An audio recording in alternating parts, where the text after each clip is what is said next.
อืมสบายดียามแรงแม่เตี้ยพาเพิ่นสิมาเลาะให้เลาะนาเด้อพานำพามาเลาะนาแม่เตี้ยพาเพิ่นอากาศเย็นๆตะเวนฝนตกตะเวนกำลังลงดิน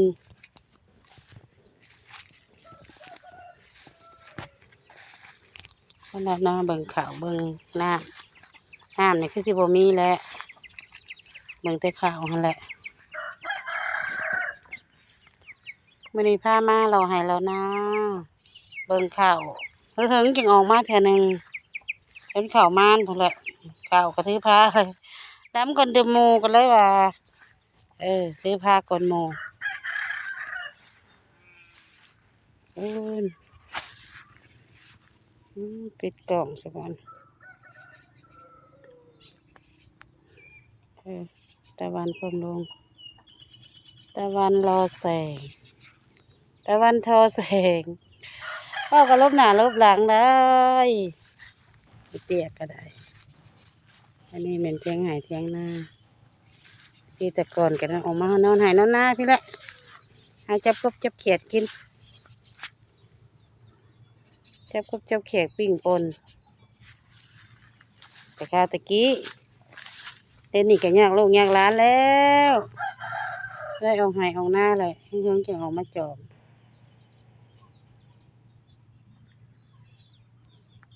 จากสิได้สำไหนแล้วข้าวน้ำนี่เนาะได้หลายๆให้นี่ก็ใครเด้อเฮ็ดหน่อยๆไปจะได้หลายๆเนาะมากระแตกแหนงนี่ก็มานี่สิแกงกินกะยันบ่มีผู้กินนำ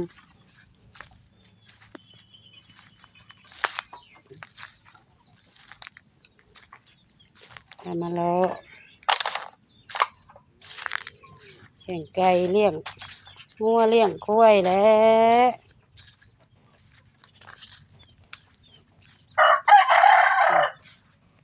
มื้อนี้บ่ได้เอางัวเข้าคอกได้มื้อนี้ได้ปล่อยตามมาลามาละเลยก็บ่ได้เกี่ยวให้แต่ว่า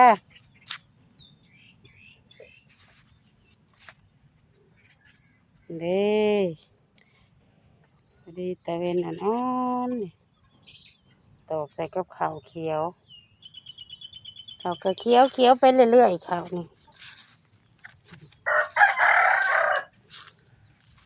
แต่ไม่เตี้ยพาเพิ่นแกกำลังท้องกำลังใส่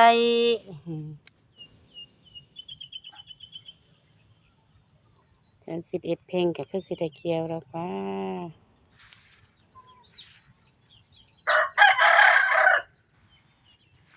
ยังไงเทียงนาสมัยเป็นโควิดสมัยโควิดแค่นั้นออกมาอยู่หน้าพี่แหล้วอยู่หน้าพี่แหล้วความย่านตะกี้ย่านก็ย่านแท้ๆจนหายจนห้อง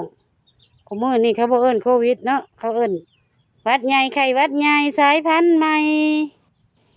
กูมือนี่สบายตันดังก็กินยาเอาตะกี้ตันดังเพราะว่าโอ้ยบ่มีกินบ่มีรถโควิดเพิ่นว่าสมัยกูมือนี่ใกล้แล้วสบายแล้วตะกี้โอ้ยลงมานอนในนานี่แหละในเถียงนาเลยปบหอบก็บ่ยากใจครับใจ